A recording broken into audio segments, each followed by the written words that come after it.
మా ప్రియ పరలోకపు తండ్రి, ఆమేన్. అందరికీ వందనాలు. మరి అవకాశం ఇచ్చిన తమ్ముడికి నిండు వందనాలు తెలియజేస్తున్నాం.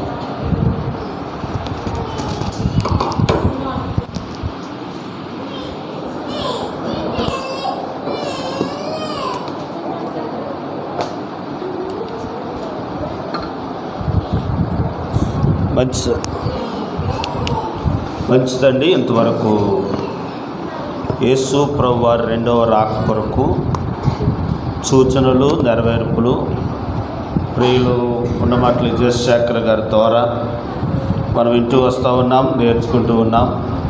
కాబట్టి ఇవన్నీ నెరవేరుతున్నప్పుడు ఇది ప్రభు రాక సమీపంగా ఉందని మనం సిద్ధపడదాం. ప్రియులారా, ఇంకా 10 నిమిషాల్లో ఈ కార్యక్రమం ముగిస్తాను. త్వరగా ముగించుకున్న కార్యక్రమంలో మనం ముందుకు వెళదాం. దేవుడు ఆదియందు తన పోలిక చెప్పిన ఒక నరుడు చేద్దామని అనుకుని నరుని కొరకు ఏది కావాలో అవన్నీ దేవుడు కలుగజేశాడు. భూమిని, ఆకాశమును, నీరును, సమస్తము కలుగజేశాడు. కలుగజేసిన తర్వాత మట్టి తీసుకొని ఆ మట్టిని బొమ్మగా చేసి ఆ బొమ్మకి ఊపిరి ఊదాడట ప్రభు. ఆ దేవుడు ఆ మానవుడి ముక్కు దగ్గర ఉప్పను ఓదగా మనుషుడు జీవాత్మ అయ్యాడు. కనుక ఆదాముకు సాటైన సహాయం కావను చేసి వారిని ఆశీర్వదించి మీరు ఫలించి అభివృద్ధి చెంది విస్తరించి భూమిని నింపుడు అన్నారు. ప్రియులారా, ఆదాము అవ్వకు దేవుడిచ్చిన ఆజ్ఞ చెయ్యొద్దు అన్నది చేయటాన్ని బట్టి ఆజ్ఞ అతిక్రమమే పాపం ద్వారా వచ్చిన జీతము మరణం. కాబట్టి ప్రియులారా గమనించండి. కనుక మానవుడు దేవుని చేత నియమించబడిన వాడు. శరీరము మన్ను నుండి వచ్చింది, కానీ ఆత్మ ఎవరిచ్చింది? దేవుడిచ్చింది. వినాలి ముగించేస్తా. దేవుడిచ్చింది. కనుక ఒక రోజున 70 సంవత్సరాలు, 80 సంవత్సరాలు, ఒక 100 సంవత్సరాలు ఈ భూలోకంలో జీవించిన తర్వాత మన శరీరం విడిచిపెట్టి మన ఆత్మ ఏమవుతుందని అంటే వెళ్ళిపోదు. శరీరానికి సావు ఉంది కానీ మరణం ఉంది, కానీ ఆత్మకి ఏమి లేదని అంటే మరణము లేదు. 2 స్థలాలు ఉన్నాయి. ఈ ఆత్మ చేరవలసిన స్థలం 2 ఉన్నాయి. మొదటి స్థలం ఏదనంటే కనుక ప్రియులారా, దేవుడు ఉండే స్థలం, దాన్ని ఏమన్నారంటే స్వర్గం అన్నారు, పరలోకం అన్నారు. 2వ స్థలం ఉంది ఏంటనంటే నరకం, అగ్ని ఆరదు, పురుగు సాగు. కాబట్టి 2 స్థలాలకు వెళ్ళాలి. వెళితే పరలోకానికైనా వెళ్ళాలి, లేకపోతే నరకానికైనా వెళ్ళాలి. ప్రియులారా, పరలోకానికి చేరాలి అని అంటే కనుక పరలోకానికి మార్గమైన యేసయ్యను మనం ఏం చేయాలనంటే తెలుసుకొని ఆయనను అనుసరించే వారంగా ఉండాలి. ప్రియులారా, ఒకటి మాట మీకు జ్ఞాపకం చేసి ప్రార్థన చేస్తాం. ప్రభు వల్ల మనం ప్రభు శరీరాన్ని, ప్రభు రక్తాన్ని తీసుకుందాం. యోహాను సువార్త 3వ అధ్యాయంలో దేవుడు లోకమును ఎంతో ప్రేమించి ఎవరూ నశించిపోకుండా ఉండాలని ఆయన ఏం చేశాడంటే తన కుమారుడైన యేసు ప్రభువారిని లోకానికి పంపించాడు. ఆయన బలియాగము ద్వారా మానవులకు ఏం దొరికిందనంటే విమోచన, పాప క్షమాపణ దొరికింది. కాబట్టి ప్రియులారా, యోహాను సువార్తలో మనం చదివితే చూడండి, ఆ మాటను చదువుకుందాము. యోహాను సువార్త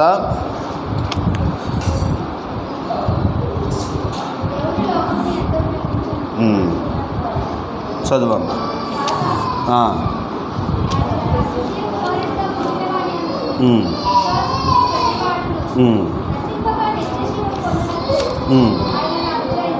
ఆయనను అనుగ్రహించెను.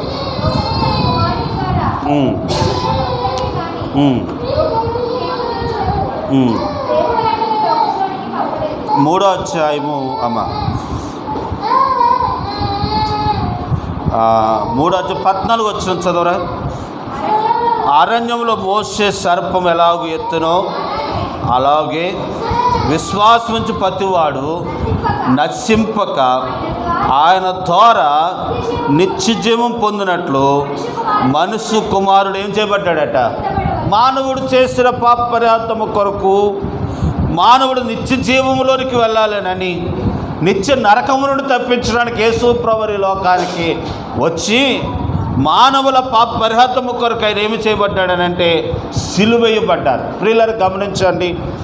మోసే దినాలలోనంట ఇశ్రాయేలులు సనుగుకున్నటాన్ని బట్టి, మాకు సరైన భోజనం లేదు, సరైన కూరగాయలు లేవని సనుక్కున్న దాన్ని బట్టి శాపకరమైన అదేంటి సర్పముతో ప్రియులారా సర్పములు వచ్చి అందరిని కడవగా అందరూ చనిపోతూ ఉంటే బతుకున్నవారు మోసే దగ్గరికి వెళ్ళి చెప్పగా మోసే దేవుని దగ్గర ప్రార్థన చేయగా దేవుడు చెప్పాడట, ఒక సర్పం ఇత్తడి సర్పం చేయించి అది స్తంభం మీద పెట్టు, దాన్ని నిదానించి ఎవరు చూస్తారో వారు అందరూ తిరిగి ఏమవుతారని అంటే బతుకుతారని చెప్పారట. ప్రియులారా అలా చేయబడగా చనిపోయిన చావు సిద్ధంలో ఉన్నవారు ఆ సర్పం వైపు చూసినప్పుడు అందరూ కూడా ఏమయ్యారనంటే బతికారు ఆ రోజు.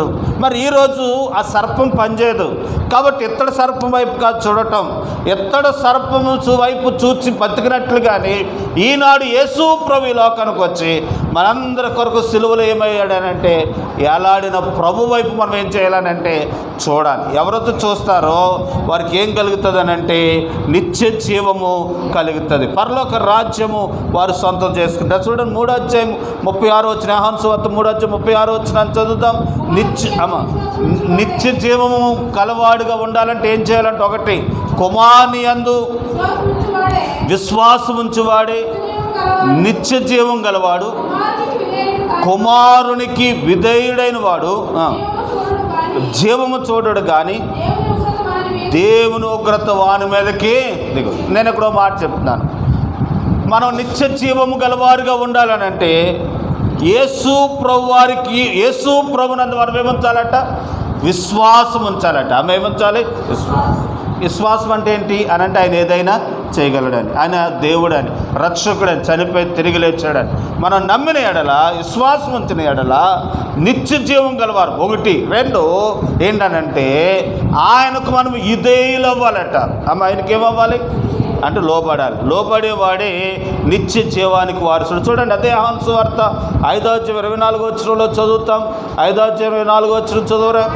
నా మాట విని నన్ను పంపిన వాని యందు విశ్వాసం ఉంచువాడే ఆయన నిత్య జీవం. ఎవరికనంటే ఆయన మాటను ఏం చేయాలట, వినాలి. ఎవరైతే వింటారో వాడు ఎక్కడికి వెళ్తాడట, నిత్య. అమ్మ ఒక విషయాన్ని గమనించండి, చదువుకున్న వాళ్ళు ఏయో కోడిగుడ్డు కీకులు పీకుతూ ఉంటారు కానీ నాలాంటి చదువులేని వాళ్ళు ఒకటి నమ్ముకున్నాం, ఏంటనంటే ఆయన దేవుడు, ఆయన ఏం చెప్తే అది చేయాలి అని. అదే మాకు చదువుకున్న వాళ్ళు ఏమేమో చెప్తారు కానీ నేను అనేది ఏంటంటే నేను అనుకుంటున్నాను ఆయన నమ్మినోడు ధన్యుడు.